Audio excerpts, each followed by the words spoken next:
hell, and I'm not going to take it anymore. Network, I'm sorry, that's what it is. But that's the kind of thing that films like this make me feel like doing, and that's what we should all do. We should all be mad as hell and make sure this doesn't happen in North Carolina.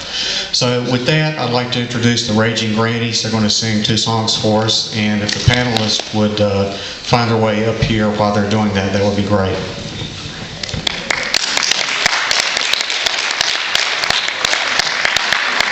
So can you hear us in the back? Okay. So how many of you are disturbed? Raise your hand. Are you disturbed? Yeah. How disturbed are you? Are you angry? Yes. Very. Does it make you sad? Yes. What else does it make you? Pissed off. What? Pissed off. Pissed off, she said. So what are we going to do about it? What we do when we're pissed off? We fight. Hey. You know what? Raging Grannies have a way of trying to put music to these things. And you know, since 1998, Triangle Raging Grannies, of which we are a few, have been very much enjoyed writing in their own songs. So the songs that are written and sung are written by Raging Grannies. Now I see that Laura's standing here. Would you like to join us? Does anybody I would like to say, I'd just like 4 volunteers. Just 4 people. You don't have to be male. You can be female. What do you want us to Come on do? up. 4. Would you like to do that? All right. Stand right here. Here's what we're going to do. You mean I have, oh great, I have another person here. Yes. Right down to that end, over there. Oh, good. Now, did we talk about water being life? Yes. Did we? Yes. All right. So, hey, Lucy. All right. So we have a person here. Oh, okay. Yeah. All right. Now it's time to sing. You ready? And if you feel like clapping or joining in because you've heard some of these songs before, feel free. Now I'm going to put this down, okay? You ready? This is called Hydrofracturing Sucks. The USA's addicted now to fossil fuel and oil, and hydrofracking's on the rise and makes our blood just boil. We know that fracking will destroy our water and our soil. Hydrofracturing just sucks. So take your freaking fracking drills and keep them from our town. We don't want your fracking turning all our water brown. Take your freaking fracking drills or we will shut you down. Hydrofracturing just sucks. It blows in nasty chemicals and poisons all the water and causes quakes beneath the earth, a thing it shouldn't oughta. We want safe drinking water for our sons and for our daughters. Hydrofracturing just sucks. So take your freaking fracking drills and keep them from our town. We don't want your fracking turning all our water brown. Take your freaking fracking drills or we will shut you down. Hydrofracturing just sucks.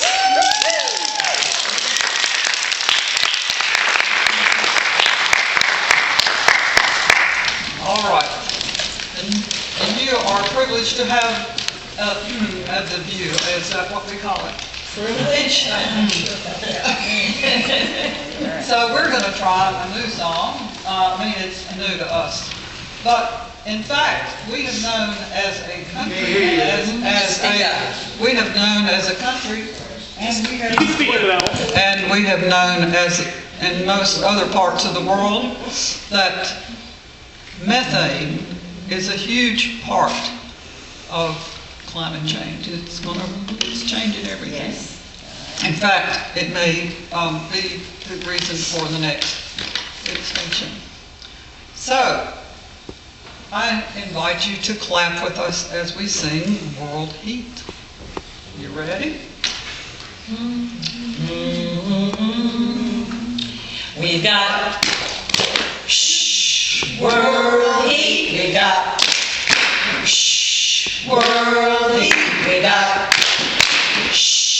world heat. But we're hooked on oil and we don't know how to quit.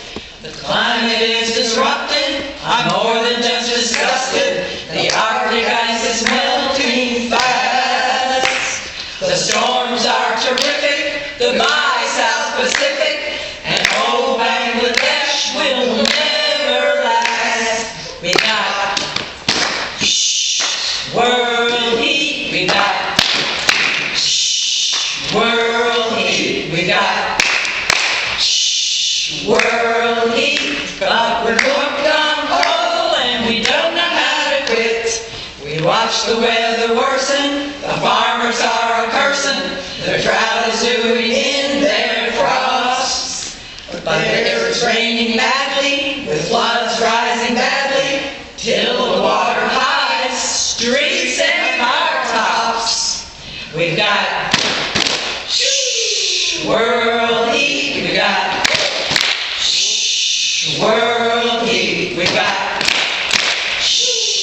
world heat. But we're hooked on oil and don't know how to quit. Look at the horizon. The windmills are arising. The blades are going round and round. And over in the ocean, the tides are steady in motion. And that old sun keeps shining down. We've got world heat. We got world heat. We got world heat. We gotta find a way to change the way we live. We're gonna find a way to change the way we live. We'll find a way to change the way we live. Now you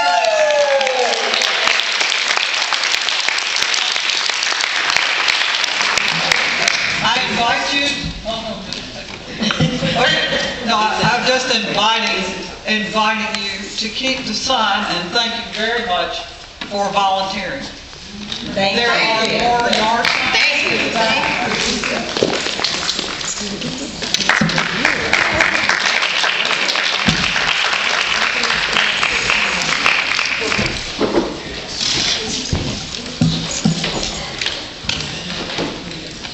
Thank you, Rachel.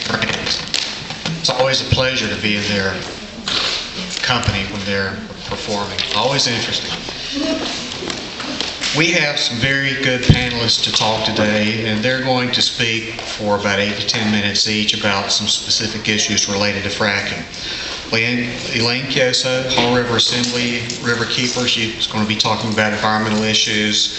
Grady McCauley from the NC Conservation Network, policy analyst there, will be talking about some legislative issues. And John Wagner from the Chatham Research Group will be talking about health issues. We also have Mark back up here with us as well for any comments he might want to have.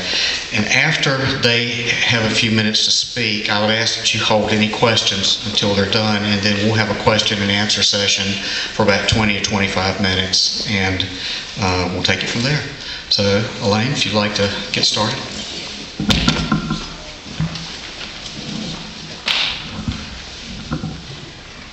So, good afternoon. That's not working.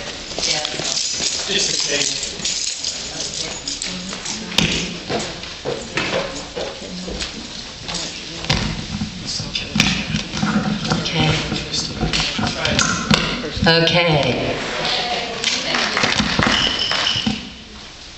It's going to stay. Maybe. We'll try. We'll try not to touch it.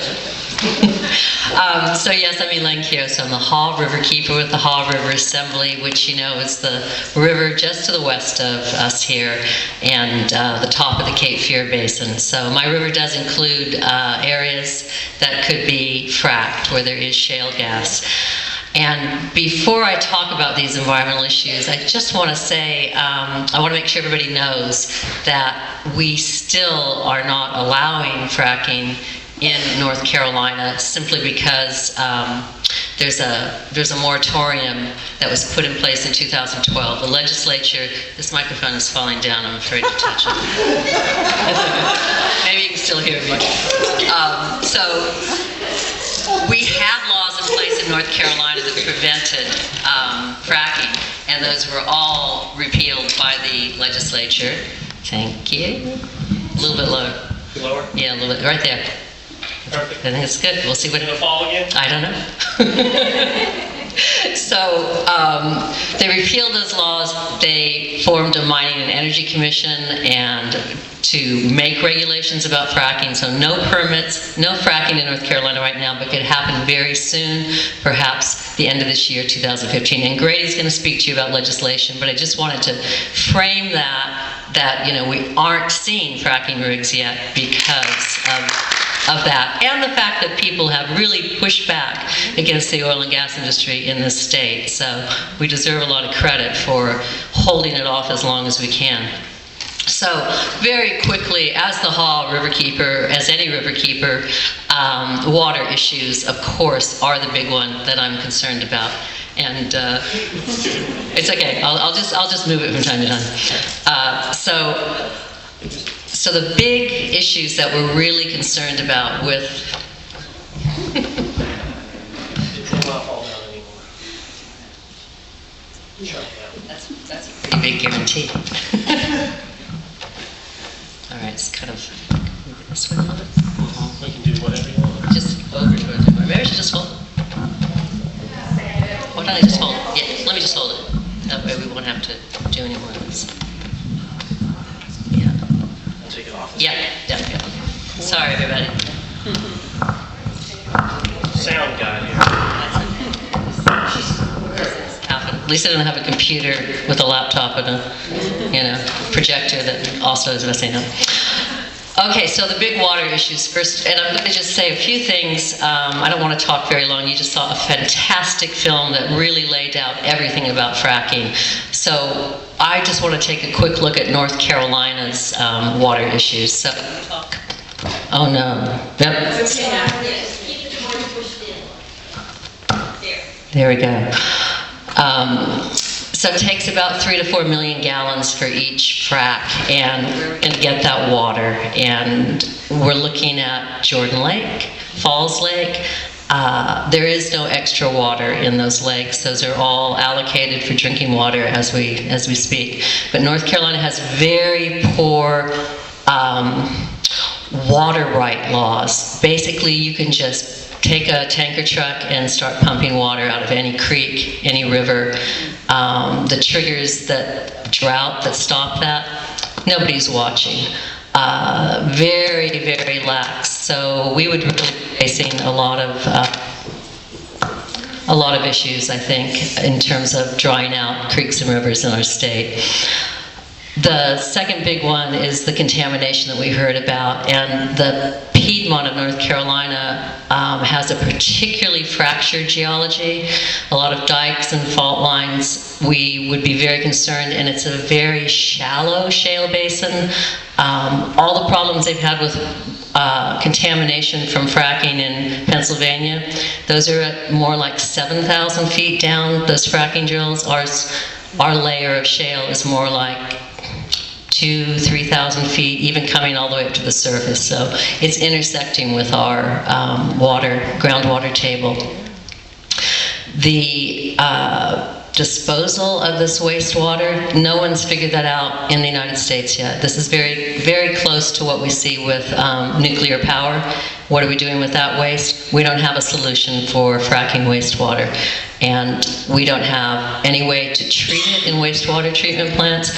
If we use evaporation, we're talking about the very good possibility that those ponds will break, just as we've seen with coal ash ponds, hog lagoons.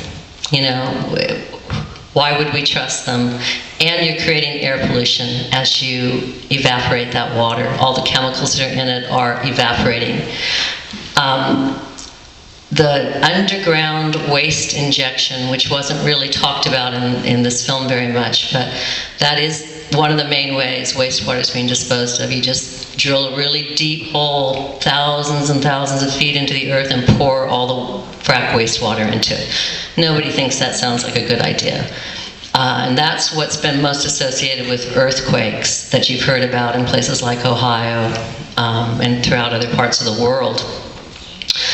And we know we couldn't do that in the Piedmont because of this fracture. They're looking at the coastal plain. It's already been tried in the coastal plain decades ago and contaminated the aquifers there. So another piece of very bad news. So infrastructure is something that could affect people all over North Carolina, despite where the shale basins are. And the shale basins are basically a band that they kind of go diagonally, 3 bands across the state, one involving the Yadkin River, another through the area very close to here that goes all the way up through Durham County, of course, Orange, Chatham, Lee, Wake, down to the South Carolina border, and another band that's east of all this, closer to the coast. There may be buried shale off closer to the ocean as well. So that's a lot of parts of the state that we could see this type of actual fracking, but everywhere in between there could be new pipelines, eminent domain, crossing your land, no matter where you live. There could be sand mining, there could be injection wells, and the heavy truck traffic. So I think everybody in North Carolina is going to be impacted, no matter where the actual fracking takes place. And the very last thing is, well, I'm not going to say much about climate change. We heard that, and you understand about the methane connection. So it's not a fuel that's going to help us stop the very quick warming of the earth. But it's also an environmental justice film, injustice issue. We look at who's getting hurt and who's profiting. It's definitely the people that have the least that are being hurt by it. And if you drive around Lee County, where most of the leases have been sold so far, you'll see there's a lot of very modest homes on very small lots, people that rent, people that live in trailers. They're all going to be impacted by fracking, but they don't own the leases. They're not going to make any of the money. So just as we saw in the film with people like Endemic that have lost their water and the value of their houses, I think we would see that in Lee County too. So I'm going to stop there, and John's going to talk about health issues that are, at the heart of what I've just explained about the environmental issues.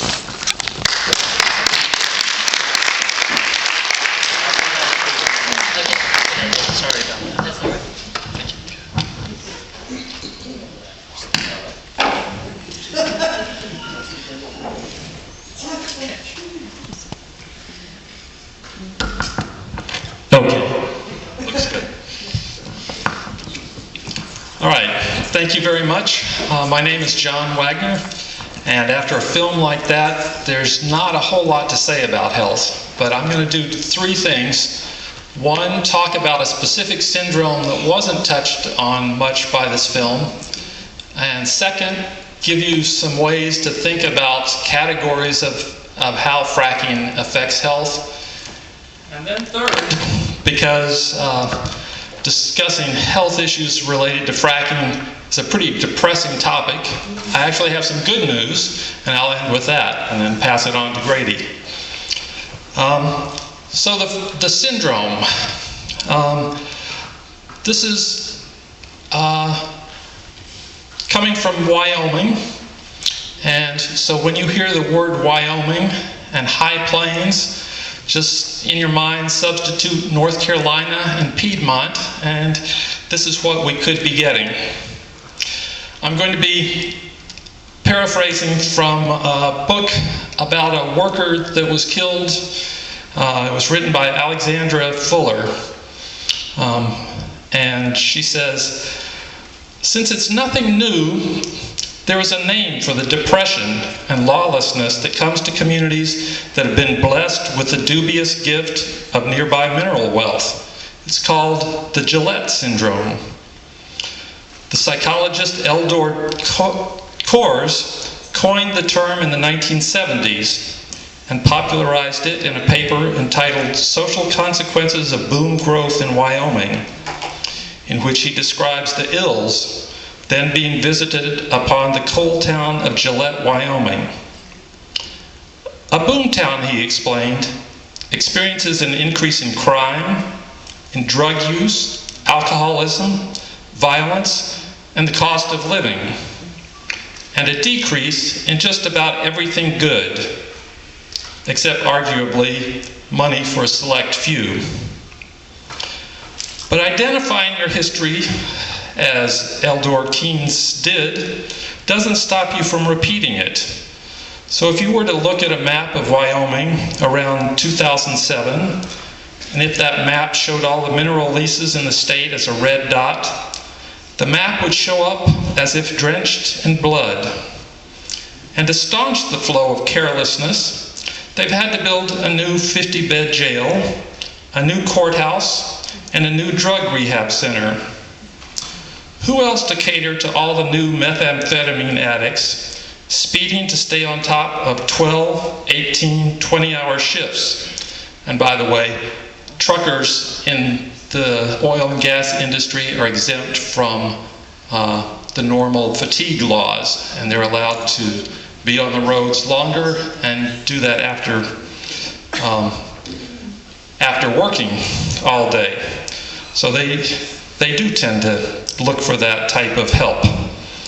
And since you can't police the panic of a boom from rotting the soul out of a place, because somewhere in the throes of an energy boom, it isn't so different from a person in the throes of addiction. There's the denial that things are out of control. There's the sleeplessness and the moral carelessness. And there's the fact that you know that you're doing something that isn't good for you, but you just can't stop. So taken from the air, the spread of wells across the state translates as if the high plains are experiencing contagious balding, clumps of ground cover falling out and vaporizing. And what is done here is indelible. And now, here is our new history of panic and greed, of loss and carelessness, one scar over another, wound upon wound, etched like an accusation for the future to read. So, the Gillette syndrome, that's a problem. The movie went into a huge number of health issues, but I just thought I would categorize them in a very general way that may help you think about how these are going to impact North Carolina if we don't stop it. They're the point sources of health problems: the well pads, the compressor stations, the sand mines, where toxins are released, and the people who are closest to it have serious health effects. Those are the workers, the families nearby, the schools that are 650 feet, which is the distance that the Mining and Energy Commission intends to let fracking take place. 650 feet from a school. And so the people who are close have acute chronic problems. They breathe in the silica dust, they breathe in the vapors, they breathe in the volatile organic compounds of all types, they have the noise, they have the lights, and they have the truck traffic. But it doesn't just stop as a point source. Just like if you throw a pebble into a pond or drop a toxin into a water reservoir, it doesn't just stop at one place, it spreads. And so the impacts go to everyone who's downstream. and everybody who's downwind, and it spreads. And then there's the linear effects. So instead of just being points that are sort of rippling out, you have roads where the truck traffic exposes children and families and schools to huge amounts of diesel traffic. And so you have these long stripes where silica dust from the sand is being inhaled and causing silicosis. You have long stripes cutting across the state where people are being exposed to the materials coming out of the trucks.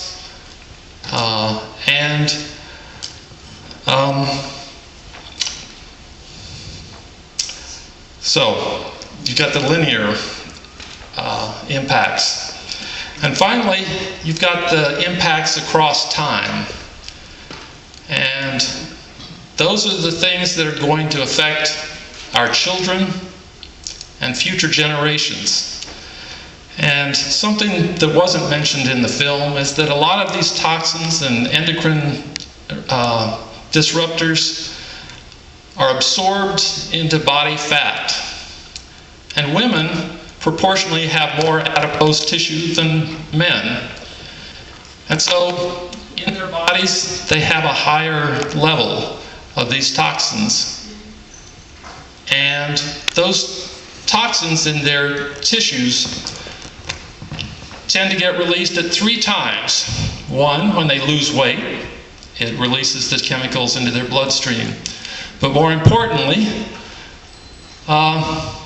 when they become pregnant, a lot of these toxins are released into the bloodstream, and cord blood has been shown to have higher levels than the levels that are in the mother. And the 3rd time that these toxins are released from the mother is when they're nursing, because it releases a lot of the toxins straight out of the tissues into the bloodstream, and it is absorbed by the child then. So the children and the infants and the fetuses are the ones that are most susceptible to these problems. And not just for their life, but these chemicals tend to change the expression of the genes so that future generations won't have their genetics changed, but how the genes work.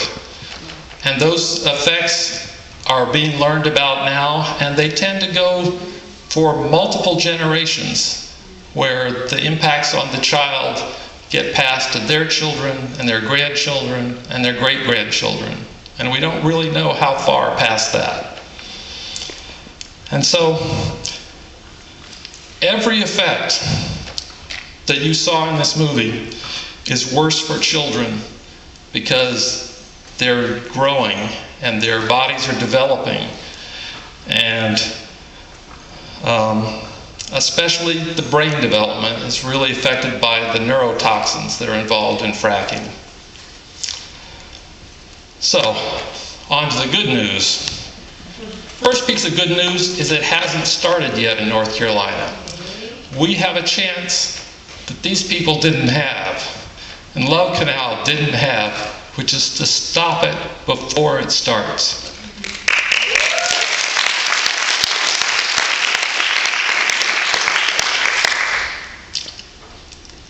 And the second thing is something that Sandra Steingraber talked about this week at the EPA right here in North Carolina. And I had the opportunity to listen to her and to talk with her. She's an amazing woman. And so I'm going to leave you with the good news from her, which is, even in America, the land where better living from chemicals was a phrase that was widely used for a long time, and where we don't take the precautions that have been taken in Europe and other parts of the world, even in America, we have stopped chemicals. She said, we stopped DDT, And we stopped it even before we knew all the harmful effects, all the breast cancer that was related to it, because that wasn't really known at the time we banned it. And second, we banned PCBs. And we banned it because it looked harmful, and we knew some bad effects from it. But we didn't know everything that we know now. And we didn't know the extent that the neurotoxins affect developing brains. But we stopped it. We banned it. And we stopped lead in gasoline and lead in paints. And we're still finding out issues about what happens with lead.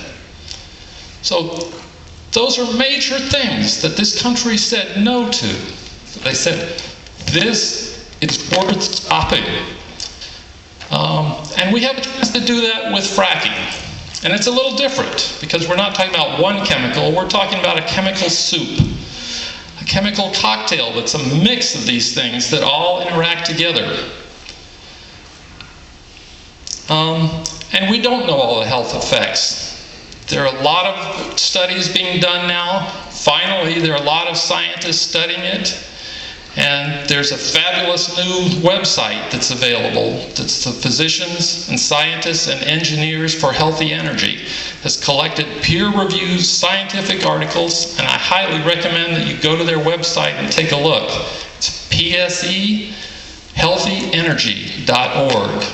It's a great collection of well-documented scientific articles. And the people in this movie talked about the health effects.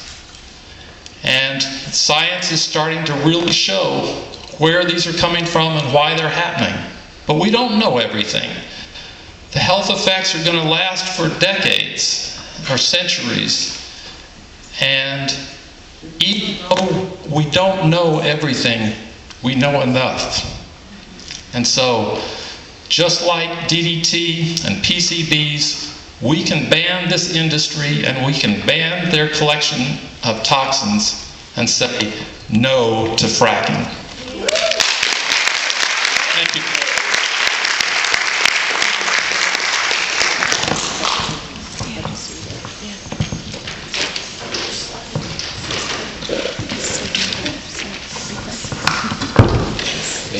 Put that in there. I'm Grady McCauley with the North Carolina Conservation Network, and thank you all so much for coming this afternoon. That was a very moving film, and I'll speak briefly about the decisions that are ahead for North Carolina in the next year or so. We've got some major ones. As Elaine mentioned, in 2012, the North Carolina General Assembly removed the prohibitions on fracking that were essentially here accidentally. We were lucky. They were in our state law since the 1940s, more or less by accident.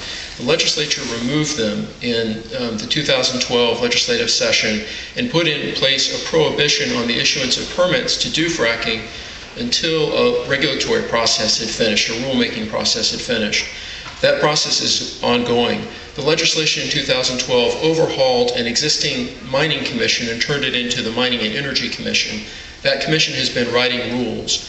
Most of those draft rules have been written. They'll be sent out to public comment this summer, and there will be a series of 3 public hearings and a chance for members of the public to speak at those hearings and to send in written comments to the commission this August. And it'll be important that as many North Carolinians as possible participate in that public comment period.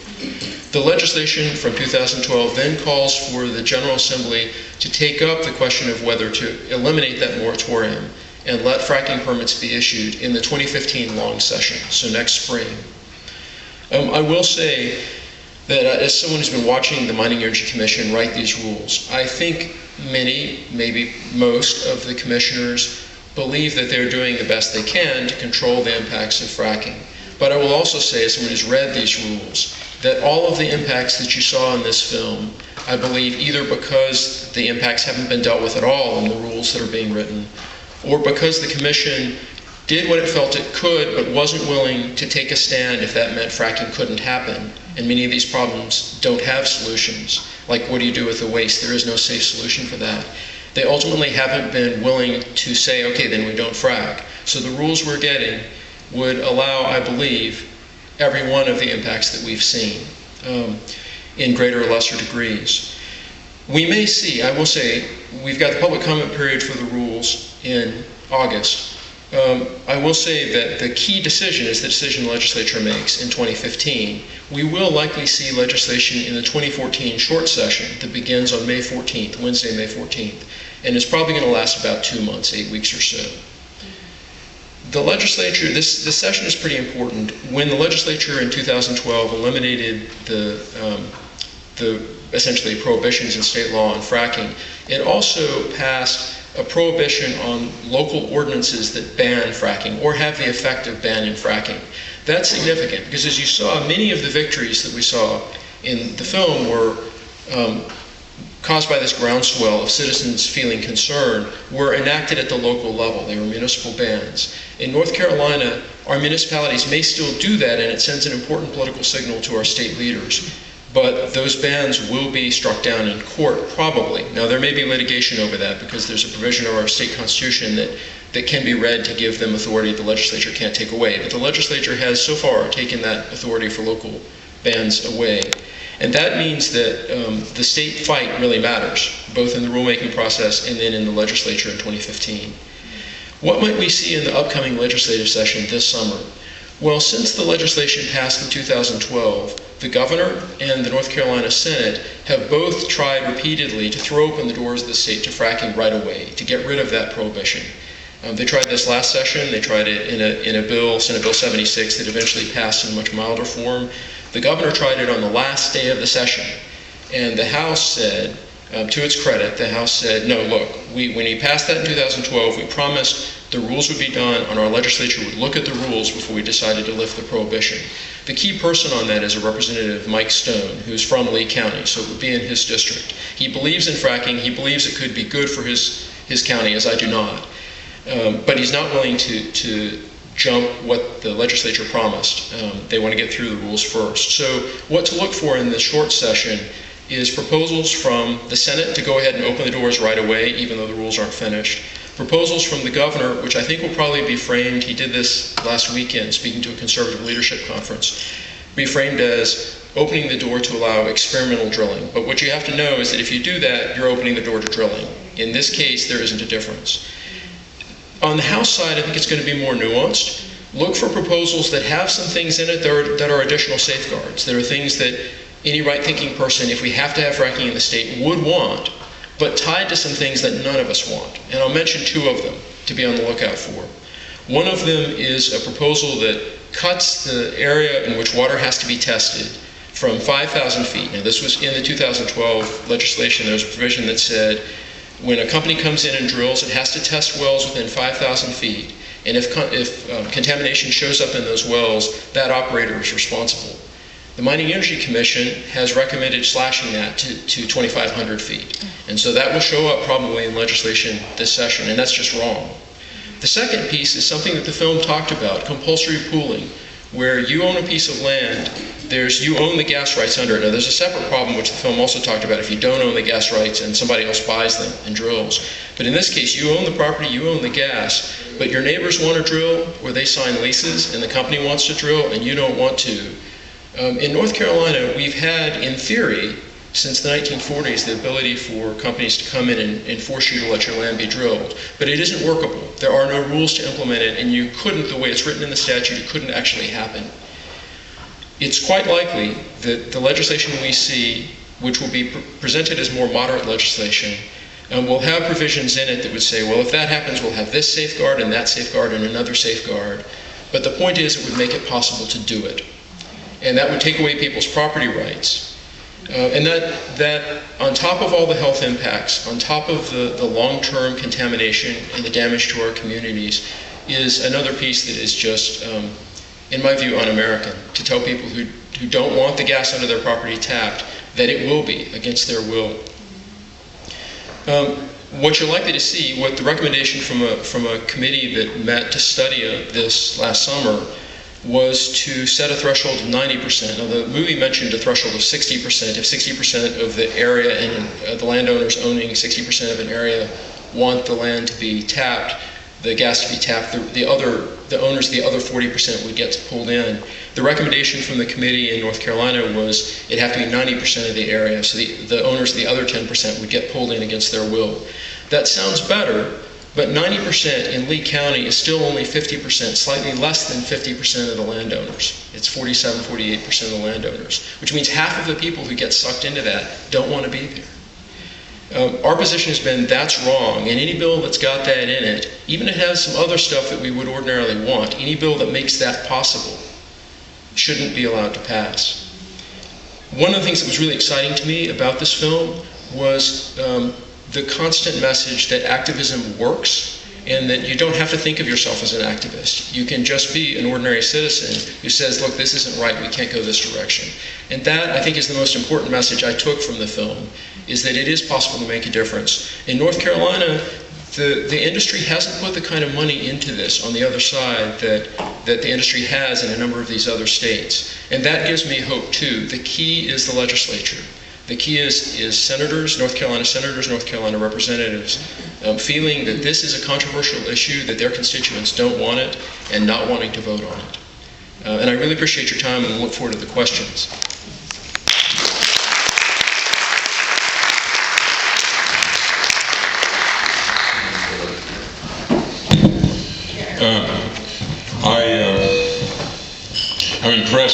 I'm impressed with the level of knowledge here. Can you hear this? It feels like there's a little reverb. It's okay? And the point about acting locally is absolutely critical. I was just in DC meeting with my congressman and his staffers down there, and it's a vast wasteland, Washington, D.C. There's a couple of acts that are working on correcting some of the ills. One of the acts is called the Fresher Act, and that is designed to to give us notice about the hundreds of toxic chemicals that are involved in fracking. And you would think we'd kind of have a right to do that, wouldn't you? The right to that information. Well, that act, I just looked on the website this morning, that act has a 2% chance of passing. So what I realized is that indeed you do have to act locally. And through that process of acting locally, what you're going to do is you're going to raise awareness. The thing that has to be done is to increase the consciousness on this issue. That's absolutely essential. And again, it comes back to the theme that we can't be preaching to the choir. The best thing that all of you out here could be doing is to brainstorm about how to bring other people into the fold, other people that don't know. Every time we've shown this film, I feel like we're preaching to the choir. So we need to find ways to get beyond that, and that's what just another example, in the Delaware River Basin Commission, you saw that hearing. I learned that one of the alternate members, there's several alternate members for each of the 5 states, and I know personally one of the alternate members, I'm not going to give you his name, but I learned that this alternate member was still buying into the gas company's propaganda that there has been no well contamination from fracking. It's not true. There has been well contamination. He was totally unaware that there was a high level of radiation from the fracking fluid that comes up. And I realized that if people like that on the Delaware River Basin Commission are making our decisions, that's pretty scary. So I actually set out to try to find, with the Sierra Club, I actually set out to try to find ways to educate the Delaware River Basin Commission, because I'm thinking they're making the decisions about fracking in the Delaware. My point is that there has to be a tremendous amount of education. I'd encourage you to look for venues for this film or there's other fracking films. We like ours. I like ours because we feel like it not only makes you mad, I hope, But I hope that you feel like, you know what, I'm going to go out and do something about this. I've been inspired to do something about this. This is what we wanted to achieve. But that's the key thing. We need to reach out. You need to strategize in your groups about how to reach out. Bring children. We have only a few children here. Bring minorities. We have 1 minority? So we're failing in that. I don't know. But anyway, I'm done talking. I'll hand this off to George. Thank you, Mark. We have about 20 minutes for questions and then a few comments to wrap up. So I believe the grannies have some mics, and they will, if you will stand up or raise your hand, they'll bring the mic to you you can ask your questions. We don't have mics. It's just me and Liv. Oh, I'm sorry. Well, on either aisle, there's somebody with a mic. Oh, okay. Now, certainly people have questions. While we're waiting for a question, I forgot to say one thing. Dear friends of mine, Mac, Huslander, and Pei are responsible for this, making the connection to Laura and all those things, and I wanted to thank them for their gracious hospitality.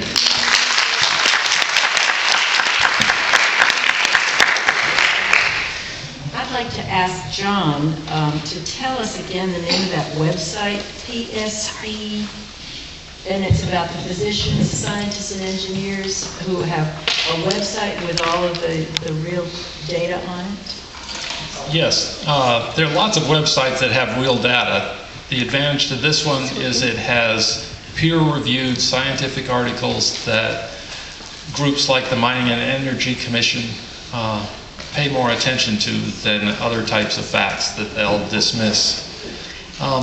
The name of the website is psehealthyenergy.org. And the PSE stands for Physicians, Scientists, and Engineers. Okay, and could I also ask somebody to talk more about radiation? I have only heard that word once today, and obviously it must be involved, but where is the contact with radiation that leads to some of the skin problems and the cancers? I'll answer that very briefly. There are two issues with radiation that are important. The main one is after they frack, they bring back the fluids, the toxins that they pumped in, and it brings back additional materials that were in the shale and in the rock layers that are around the shale. And one of those things happens to be radioactive materials, and that includes radium and uranium and other nucleotides. So as those fluids are brought up, the issue of the radioactivity is important in terms of contamination of water that these fluids get into, but also along with the natural gas, with the methane, the radium releases radon, which gets into the natural gas, and in the Marcellus, there's actually a very high level of radon that's in the gas. So if you turn on your nice pretty blue flame and you light your stove, along with the natural gas that's coming up to make the flame, you're releasing radon directly into your home. One other radioactive substance that isn't talked about much is depleted uranium. And in order to frack, they have the explosives that go off in the pipes that are buried underground. And Halliburton has a patent and is probably using depleted uranium because it has such a good ability to penetrate thick, heavy, dense materials, which is why our military uses it for bunker busters and for penetrating tanks and heavy metal. And it serves exactly the same function when it goes off and explodes the hole that will then be filled with the sand and the chemicals to crack the rocks further. So in addition to what's being brought up naturally, they're also introducing radioactive materials directly into the soil and into the rocks. Could I just add one thing? Not so much about the radium issue, but what happens is that this is such a complex issue that we have layers and layers and layers of environmental risks, and new environmental risks keep showing up. And this is what I was referring to earlier in terms of the risk assessment. Nothing that I've seen convinces me that the gas companies have the ability to assess that risk. In fact, I'm not even sure it's within the humankind's abilities to assess that risk. Not only gas companies. I don't know that capability exists on the planet, and that's one of my major concerns. I took around some invitations to this film around my neighborhood, and disappointed that I didn't see a lot of my neighbors here. But one guy that I went into his home and lives right down the street from me said, oh no, I'm for fracking. We need to lower gas prices. And I said, you think this gas is going to be used to put in your car? He said, I don't know, I don't care, but we just need to lower gas prices. So if you could respond to that, I would appreciate it, because that's all people really care about is gas prices. Right, so there are a couple things to say. One is that the natural gas that's produced through fracking has nothing to do with automobile gas first. But beyond that, the gas that if we frack in North Carolina, the price for that gas is set on a North American market. It is not going to feed North Carolina's demand. It's not going to change the price by more than a couple cents, if that, of gas in the North American market. The sources of gas are so large from the Marcellus and the Utica in Pennsylvania, from other shale gas plays in other parts of the country, that tapping North Carolina's gas isn't going to do anything for energy independence and isn't going to change the price of gas. So, I'll add a little bit to that also. The natural gas that's being brought up in the United States now from Wyoming and Oklahoma and Texas and Pennsylvania and West Virginia and other states right now is going to, I'm sorry, what? China. It will be going to China, because we're building export stations so that it can be liquefied and sent overseas where there's a much higher price for it. So the fracking companies aren't interested in helping America with energy costs. They're interested in making a profit. That's their business. And if you have a choice between selling natural gas at a unit price of $3, and that's within the United States, or $20 to $25 in China and other parts of the world, where would you send it? Abroad, and that's where it will go. So it will not help with our local gas costs. So I'm going to go just a little further with that as well, that this is a very small shale resource in North Carolina. It doesn't even show up on the maps, national maps of where there is shale to be fracked. It's very small. Why is it so important to the oil and gas industry to do it here? Those rigs that you saw cost a fortune to move around the country. And does it really make sense to bring them to a place where there's so little to do? So a lot of us have been asking, what is this really about? Is it the oil and gas industry doesn't want anybody saying no anywhere? Probably. Does it open up the possibility of running some large pipelines through our state to a new liquefied natural gas terminal off the coast? Maybe. Does it put new money from the oil and gas industry into the hands of politicians running for office in our legislature? I bet it does. Follow that money, and yes, we didn't have gas and oil money in North Carolina because we didn't have the resource, but just the idea of it if you're out there saying rah to fracking and, offshore drilling, you're probably getting some pretty good donations. I would just say follow that money. Could I make a quick comment too? One of the things that myths that they talk about is that this gas is about national security. And my response to that is, well, if we were talking about national security, we'd leave it in the ground until there was a crisis. It has nothing to do, the gas issue has absolutely nothing to do with national security. There's one comment that I didn't make earlier that I want to make. And one of my things is that conservation is the bridge fuel. Conservation is the bridge fuel. Thank you. We use twice as much energy per capita as the average European. And I was just in Sweden to see some friends over in Sweden. We even use, they use less, in Sweden they use less than half of what we use per capita.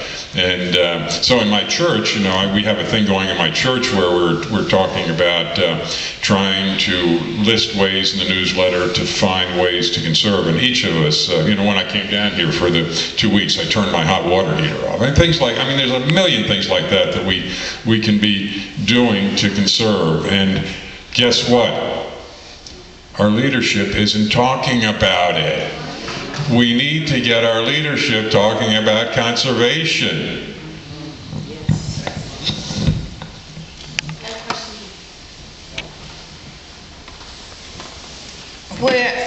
Where else is this film being taken to or shown?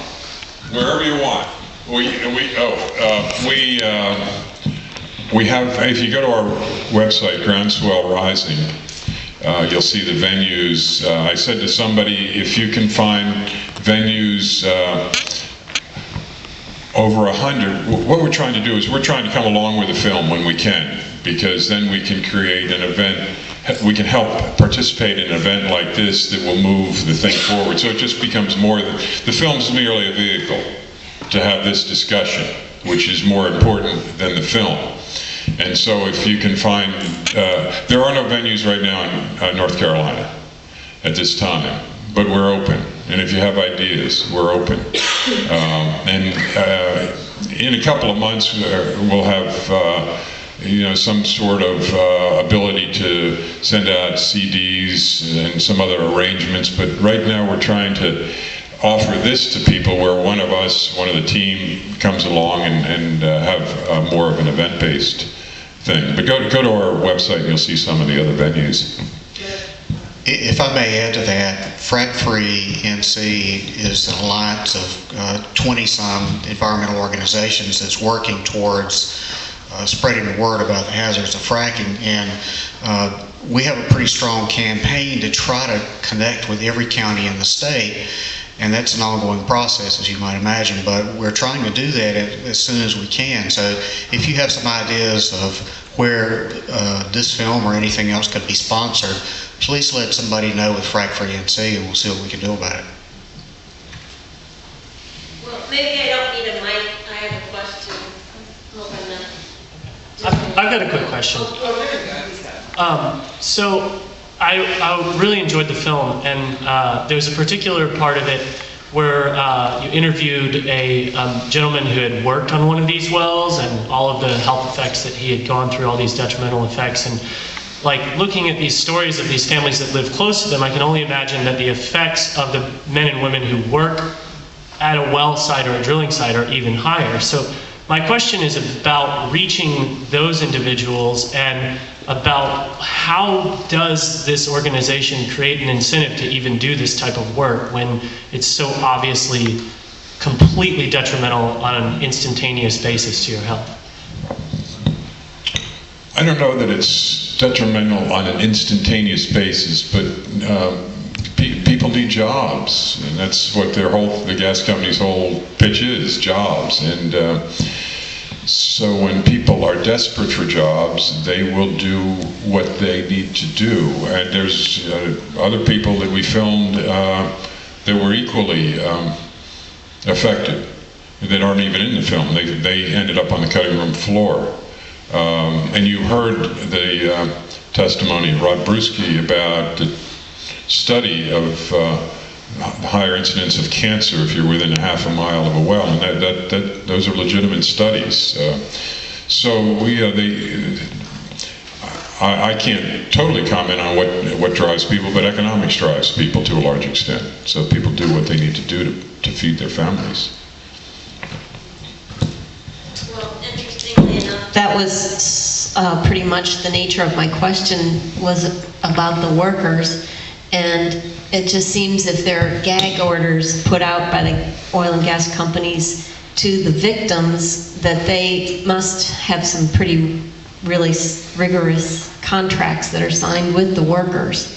And just wondering maybe if we could ever find out what, kind of terms of employment that sure would shine a bad light on the industry. I don't know about that, but what you raised an issue about gag orders. In Pennsylvania, we have a gag order for doctors, so a doctor cannot talk to other doctors, and they're not even allowed to speak to the patient about the possible causality of their, if the doctor suspects that this illness was caused by exposure to toxic chemicals from the gas companies, they're not even permitted to talk about it. But now the gag order was just overturned, and by the way, Pennsylvania just had an incredible decision. We had a law that preempted all local zoning, and so the gas companies could come in and put gas wells wherever they wanted. And our Supreme Court overturned that law. And this is a powerful case, and you should all who are concerned about this be aware of this case. In that case, the Supreme Court spoke of the, quote, detrimental effects of fracking. That's the Supreme Court of Pennsylvania. So that's a very powerful decision.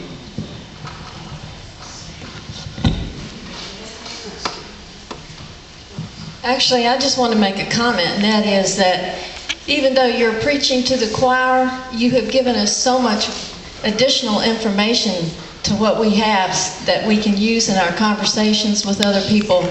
And also the privilege of, and the pain of connecting emotionally with people in the film. So I think we've all gained something here today. Yes.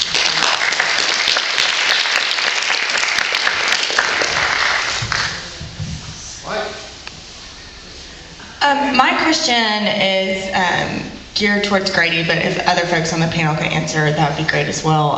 What can we do, knowing that in the short session there's likely to be some sort of bad bill? What can we do now and then, in the future to make an impact on this issue? So as you came in, you may have been handed a postcard. One of the things that you can do is fill that out and send it to your legislator. And I'm not sure who's collecting them, but that's one way to communicate. We will mail them for you. We already have the stamp, so all you need to do is put your name and your district on it, and we will mail them. And let me just say, If you heard that, we will mail these cards for you if you want to fill them out. I just wanted to say, it says district on it. A lot of people don't know the number of the district, so probably it would help to say. We're gonna look them up. You'll look it up? If they just put their zip code and their city, we'll look them up. I didn't want anybody to be discouraged because you didn't know the name or the district of your, your legislator. And the one other thing I'll say is, if you feel so moved, the thing that makes the biggest difference is if you go see your legislator in person. It's friendly. This is their job. They are generally friendly to their constituents. And so it's likely to be a pretty good experience. Even if they don't agree with you, they are likely to be polite. But the most effective thing you can do is go talk to them and let them know how you feel. The one other thing I'll say is that for most of us who get involved in this or other issues, we begin to realize that there are common threads across a lot of the different issues that concern us.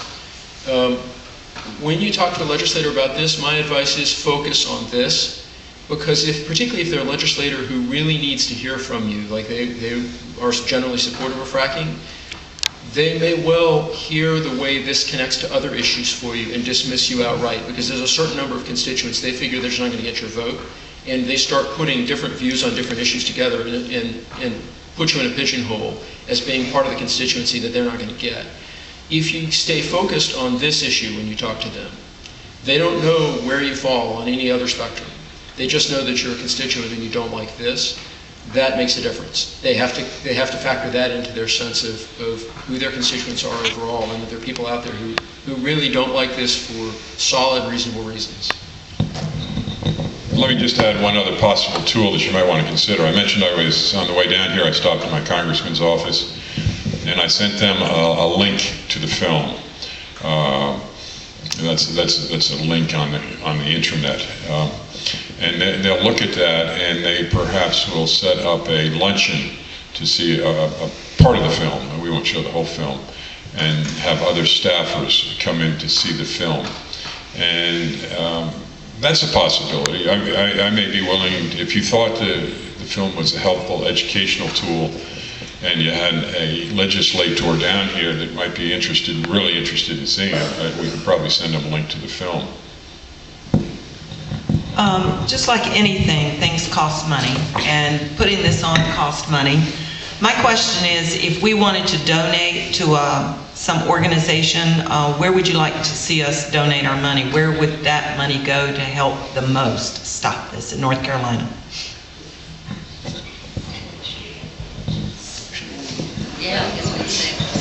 Yeah, Frack Free NC. It is not a nonprofit in and of itself because it's an alliance of many nonprofits, including the River Keepers.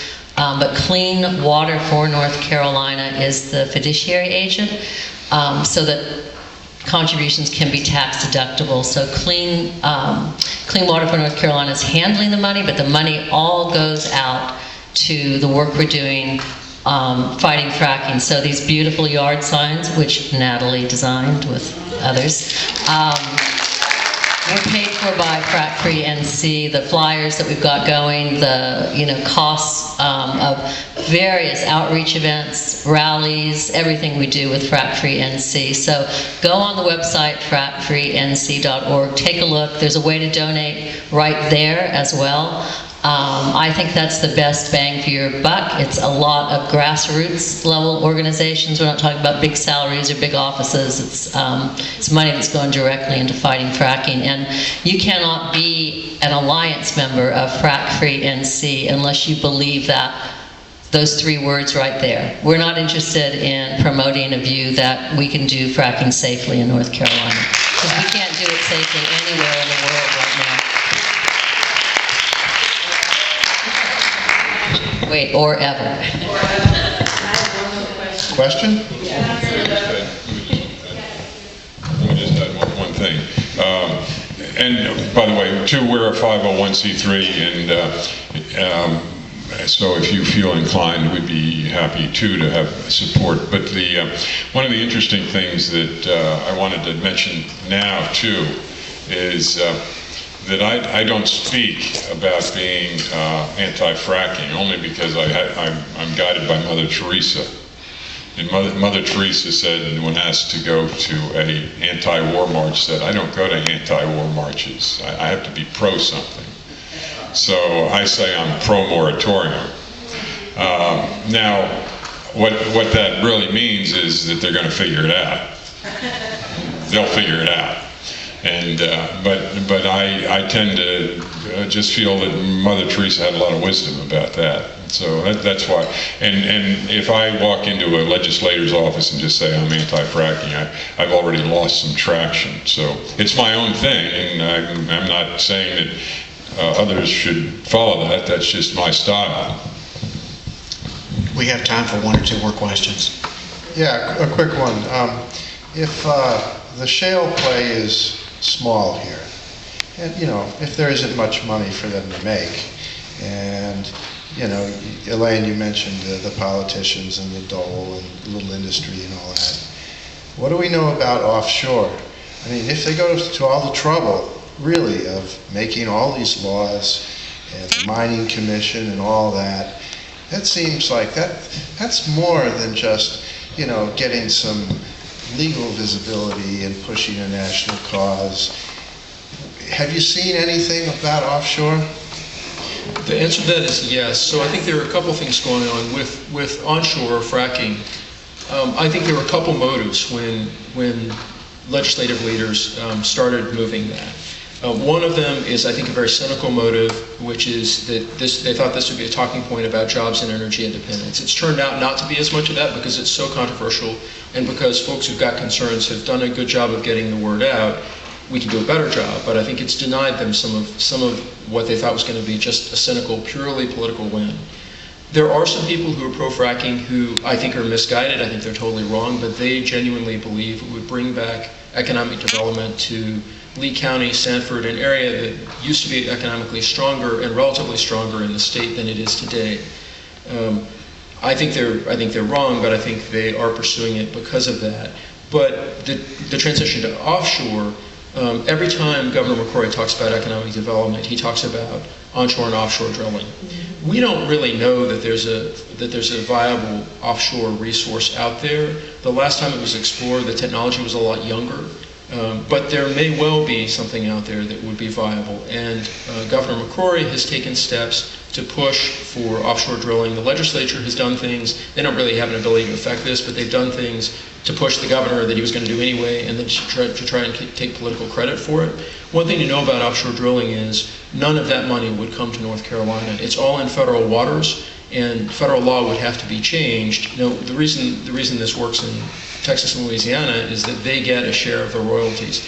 All along the East Coast, the states would not get a share of the royalties, and it would be a fairly significant fight to change that. So every time you hear any state leader saying, we're going to do offshore drilling and bring money to North Carolina, that's not a sure thing at all, and it's many years out. It would put the coastal economy at risk, and it's not even clear that any jobs or economic development that resulted from it would be in North Carolina, because the logical staging area is Norfolk, Virginia, not anywhere in North Carolina for that.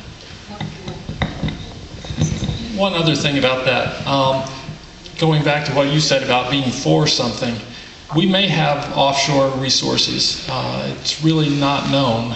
And by pushing for fracking, they definitely are opening up that possibility. But we can be for offshore wind. There was a federal study that showed that North Carolina offshore wind resources could provide enough electricity for most of the East Coast, not just North Carolina. So if you want to be for something, be for the wind power that North Carolina has. It's a huge resource here. And we're now second in solar production in the United States. And we're number 10 in the number of jobs in the solar industry in the country. Number 10 in the whole country. And this is a state that does not promote solar energy and is doing everything it can to satisfy Duke Power's idea that they'd like to pay less for solar. So mentioning Duke Power, and I know we have to close out this session soon, but this is an excellent time for those of you that are out talking to elected officials, neighbors, whoever, to remind them of what's happened with, the coal ash ponds. And this is the same state Department of Environment, Natural Resources that will be overseeing whatever regulations we have about fracking. Do we trust them? I don't think so. No? Okay. One more question. I had one question about elected officials in particular. And I've seen time and again in the movie Gasland and also this movie how it's very prominently stated that most of our politicians are bought out by the gas and oil industry, and how that a lot of people don't really have faith in the politicians to make the right decision. And we see time and time again with all types of issues, from offshore drilling to mountaintop removal to all these issues that are substantially older than fracking and have known, adverse effects to the public and the environment, and they still haven't stopped. And the bottom line is these industries have a lot more money and a lot more, paid effort to get these things to happen than we do to stop them. And my question is, if the politicians won't make the right decisions, regardless of how many people come to them, because that's typically is what happens, if we look at history, how do we negotiate what we do with our time? And that is not to discredit any work that anybody does, because I think it's all important. I think we should try to ask our politicians to do the right thing. And if that works, then I'm so happy. But I personally don't have faith that they will make the right decisions. So if that happens, what do we do then? That's my question. You have to stay involved. I mean, you just have to take it one step at a time. You are now officially the Department of Environmental Protection. I mean, we basically don't have a Department of Environmental Protection in Pennsylvania. You are it. The time for citizen activism has never been greater. So the despair won't do you any good. That's not going to help you at all. You got to let that go. You got to let despair go and take it one step at a time. It's a journey. It's all about the journey, and then we'll get there. Because I mean, I'm watching this movie and I see the movie and I see the energy around the movie, and it's the groundswell's growing, and we have too many stories like the ones John related about successes. And you didn't even mention the ozone hole and the control over ozone. So there's too many successes to put any time into despair. One thing I wanted to ask, though, and John has another comment too, I saw. But one thing I wanted to ask, make sure that I get that list of the back that's circulating. And two, if anybody wants to make a donation to the 501c3, it's the Resolution Media Fund that you'd write to. All right, 2 seconds. Local action. If you don't want to work at the state level with politicians that may have been bought off or too extremist and Tea Party oriented, talk to your local officials. There's a lot that's being done very effectively at the local level, at the county level, and at the municipal level. And we do have control. Grady brought up some of the limits in North Carolina, but Creedmoor passed a ban. Anson County passed a moratorium. Thanks everybody for coming. Before you leave, we need to thank some people. Our sponsors, Triangle Women's International League for Peace and Freedom, Hall River Assembly, Dan River Basin Association, North Carolina Conservation Network, Environment North Carolina, River Guardian Foundation, 350.org, Croatan Earth First, our panelists, Elaine, Grady, and John, our executive producer, Mark Lichty, Natalie Worthington, Worthington Art Studio, John Munson in the Rialto Theatre, the steering committee that put this together, and all of you for being here, because without you, we can't get this done. So go forth and let's fix this. We are actually, if we could continue this conversation next door at the Point Restaurant, there's seating over there that's been made available. So if you want to go over and have a drink, something to eat there, and chat with us, we'll be glad to do it. Don't forget the postcards either. Those are very important.